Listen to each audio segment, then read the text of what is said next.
Po mjafton fakti që tani më të paktën, unë nuk e di se do të veprojnë gjykatat, nuk di, në shpirt nuk mund të hyjnë themel, edhe nuk mund të marr edhe të përsëris rolin e gjyqtarit, por rëndësishme është që ka një proces gjyqësor.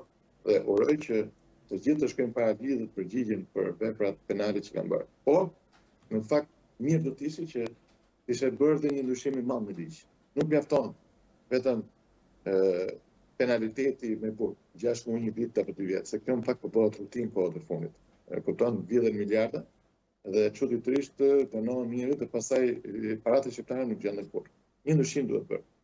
Nuk mundet që të mjaftohet vetëm me burg.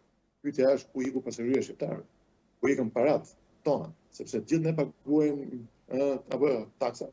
Dhe ato para janë të buxhetit. Pikërisht ato që dalin nga xhepat e shqiptarëve, nga puna jonë. Dhe ku shkon? Në nëse është bërë e modës, tani më që marrin paratë publike, bëjmë nga 6 muaj 1 vit burg, dënohen që do të punojnë 5 vite në administratë dhe pastaj janë të lirë.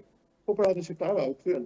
Kjo është pyetja kryesore që duhet të jetë ndërmjet nesh, ndërmjet qytetarëve, ke mediat dhe kudo. Ore, apo kthehen pasuritë e shqiptarëve tek i Zotit, sa aksionerët e vërtet, pronarët e vërtet, janë pikërisht shqiptarët, nuk është as qeveria, as ministri, as presidenti, as parlamenti, as deputet.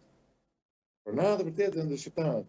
Drejtësia është vënë në vend vetëm kur të kthehen pasuritë, kur të kthehen paratë. Nuk mjafton që bëhet vetëm 6 muaj burg apo 1 vit apo 2 vjet. Jo, kjo është e pamjaftueshme. E kam thënë dhe diku tjetër. Ky lloj modeli që ofron Rama, pikërisht ato njerëz që afrohen pranë tij janë gatshëm të bëjnë dhe burg vetëm të mbajnë të paprekura pasuritë shqiptare, paratë e tyre. Për ta